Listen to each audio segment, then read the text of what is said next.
Rita, again, I hate to put you through the ringer another time on a stupid story, but it's in your part of the world again.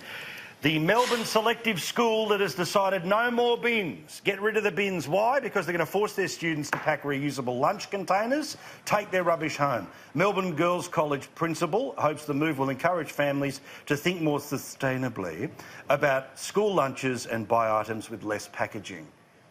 Wow. What a wonderful thing. Yeah, really. I mean, our education standards are dropping as we pour billions more into the sector, and our schools are preoccupied with this nonsense. And this is a elite selective school. It's one you'd expect better things from, but of course you'd be a fool to do that. And the whole point of this is to reduce the amount going into landfill. That's what they said. But all the kids are doing is taking their rubbish home. Hopefully it makes it all the way home into their bin at home, and it doesn't just get discarded on the street on the way to the tram or wherever they're going. So it's still going to end up in the same landfill. It's not actually being reduced. It just means the school's not responsible for collecting and disposing of the rubbish. So they save a few $1,000s there, great. But, you know, it's promoted as this great virtue signalling extravaganza of we're reducing waste. No, you're just transferring waste from one bin to the other. That's all you're doing.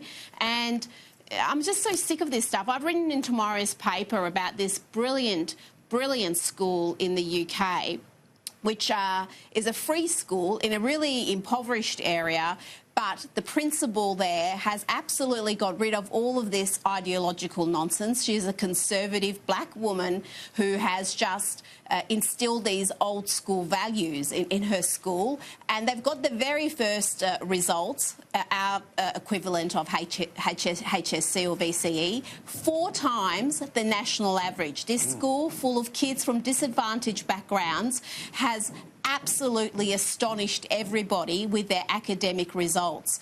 And why? Because she does no time for this, again, ideological nonsense. She's focused purely on academic excellence, discipline, personal responsibility, and the kids are absolutely thriving. I mean, imagine if we had 1,000 of her in this country, what we could achieve with all the money we put into this sector. Mate, let's start with a dozen of her. I mean, I'll take a dozen at this point in time. I mean, Cory, again, yet another example about how the education system, literally teaching all of those kids a million lessons in one, right? And it's not about waste, it's about virtue signalling, it's about the value of virtue signalling, it's about the fundamentals of not in my backyard, the NIMBYism that means the waste is not here, but the solution isn't here either. Yeah, it is more virtue signalling. I mean, we use that term a lot, but it's very true. And Rita makes an excellent point about our educational standards are diminishing. Literacy and numeracy are going down. Here in South Australia, we've realised that the schools are gaming the system in favour of girls so that they can say, look how much smarter they are and they're doing better than boys. I suspect the same's going on all around the country.